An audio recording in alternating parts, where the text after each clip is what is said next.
السلام علیکم ویورز، اللہم صلی علی محمد و آل محمد۔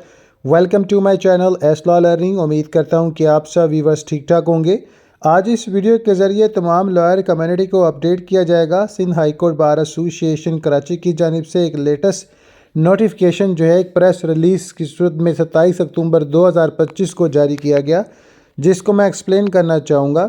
آپ سب کو اپڈیٹ کر دوں کہ سندھ ہائی کورٹ بار ایسوسی ایشن کمیونٹی کی جانب سے کشمیر کے یوم سیاہ کے پروقار موقع پر سندھ ہائی کورٹ بار ایسوسی ایشن کراچی گہرے دکھ اور تشویش کے ساتھ 27 اکتوبر 1947 کے سیاہ واقعات کو یاد کرتی ہے، جب بھارت فوجیں جموں و کشمیر پر بھارت کے غیر قانونی قبضے کو نافذ کرنے کے لیے سری نگر میں اتری تھیں۔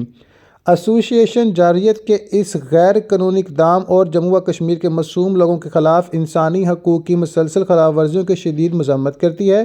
سندھ ہائی کورٹ بار ایسوسی ایشن اقوام متحدہ کی سلامتی کونسل کی قراردادوں کے مطابق کشمیری عوام کے حق میں خود ارادیت کے لیے اپنی غیر متنازع حمایت کا ادا کرتی ہے۔